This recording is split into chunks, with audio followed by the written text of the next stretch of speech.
نن موږ ویډیو کوو په شوګر باندې. ټیک ده. زیاتره شوګر مریضان داسې دي چې د هغوی زخم نه ټیک کېږي. ټیک ده. دا زخم ولې نه ټیک کېږي؟ وجې په دې کې څه دي؟ ټیک ده. او احتیاط په دې کې څه پکار دی؟ ټیک ده. موږ وایو کوم چې هیلتي پرسن دی هغه ته شوګر نشته، که د هغه زخم جوړ شي نو هغه ډېر زر ریکور کېږي. ټیک ده. مطلب یو ځای کې زخم جوړ شي، مطلب په لاس باندې جوړ شو، نو ده ته دا فیل کېږي هم چې دا خوږ شوی دی، نو دی احتیاط هم ډېر کوي د هغې علاج وکړي نو هغه زر برابر شي. خو داسې مریضان دي شوګر والا چې هغه نه ټیک کېږي. ولې نه ټیک کېږي؟ ټیک ده. موږ وایو یو هیلتي پرسن دی، د هغه چې یو ځای زخم شي نو دلته نروز دي، هغه نروز روغي، دلته دته سینسیشن کېږي، مطلب چې ځای پورې څه شی ټچ کړي دی په هغه ځای پورې، یا یې څه شی وچیچي یا په څه پورې ولګي خوږ شي، نو دا ریکور کېږي ډېره زیاته زر. ټیک ده. هغې سینسیشن هم دته فیل کېږي، دی بچ کوي هم ده. خو د دې اګینسټ چې کوم د شوګر پیشنټ دي، شوګر والے مریضان دي، د هغو چې کوم ځای خوږ شي نو هغو ته نه محسوس کېږي چې دا خوږ شوی دی. ولې نه محسوس کېږي؟ وجه څه ده؟ ټیک ده. اولنی موږ وایو زموږ په باډي کې دا څه څیزونه دي، داسې د انسان په وجود کې څه څیزونه داسې دي چې هغه د زخم ورولي. ټیک ده. نو موږ وایو زموږ سره ایمیون سیلز دي، لکه WBC شو، موږ چې ورته سپینه وینه وایو، چې کوم ځای کې هم انسان ته زخم راشي نو دوی د هغې زخم نه چاپېره شي او هغه زخم د هغې سره ورو دوی په خپله ریکور کوي. ټیک ده. خو کوم شوګر والا پیشنټ چې دي د هغې هغه نه ریکور کېږي، یا ریکور کېږي خو ډېر پرولانګ ټایم لي. او بل دا چې د ده دا ځای ولګي نو دته فیل کېږي هم نه. وجه د هغې څه ده؟ ځکه چې د ده په باډي کې د ګلوکوز لیول چې دی هغه ډېر زیات های شوی. ټیک ده. او یا د ده په باډي کې ګلوکوز لیول یي، ټیک ده، مطلب ډایبیټیک دی، د دې د وجې نه د هغه زخم ډېر زیات نه ورځي او دته فیل کېږي هم نه. ولې نه فیل کېږي؟ دا کوم ځای کې چې زخم شوی دی، فار ایګزامپل موږ وایو چې په لاس باندې زخم شوی دی او دا ټیک کېږي نه.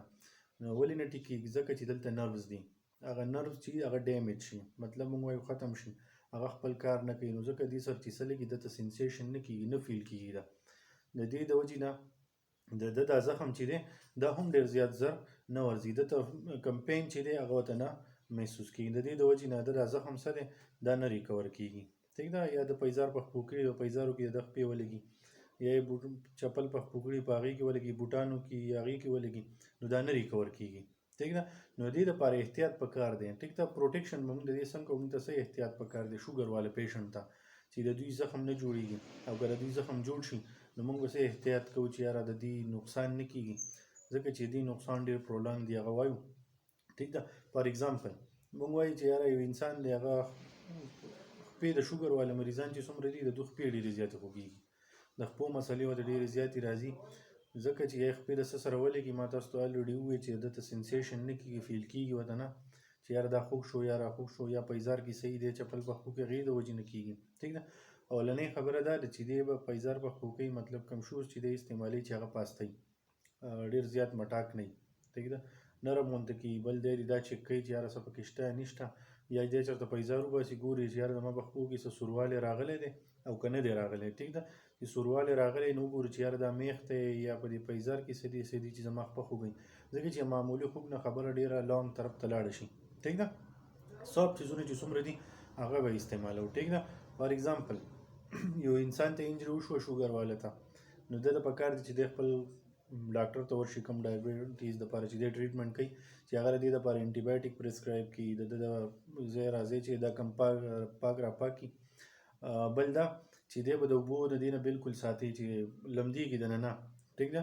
که لوند هم شي نو بینډیج به راغلی، په بینډیج باندې به یې وچ کړي، له پاسه بینډیج لګوي چې یاره دی د نور جراثیمو نه هم بچ کېږي. ټیک ده. ځکه چې هغه جراثیم دپاره د ټریټمنټ شروع وي او هغه کولاوي یا بار دغ کېږي نو هغې نه دا ډېر زیات خرابېږي. ټیک ده. کوم میډیکیشن چې ډاکټر ورکړي نو هغه ټایم په ټایم باندې استعمالول پکار دي، چې ریګولر په ټایم باندې استعمال شي، نو هغه څه دپاره چې استعمالوي نو هغه ټریټمنټ به هم وشي او پرولانګ دغه نه به هم بچ شي. کوم سړی اوس ټریټمنټ نه کوي او دا یو لایټ غونته کې ګڼي، نو که انجري ډېره زیاته سیوا لاړه، مطلب ځای دی هغه خراب شو، نو ډایبیټیک فوډ طرف ته به دی ځي.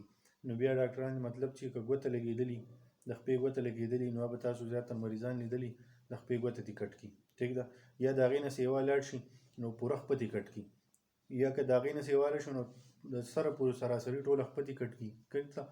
دې سره یا د لاس ګوتې ولګي نو دا دې هم کټ کړي. ټیک ده.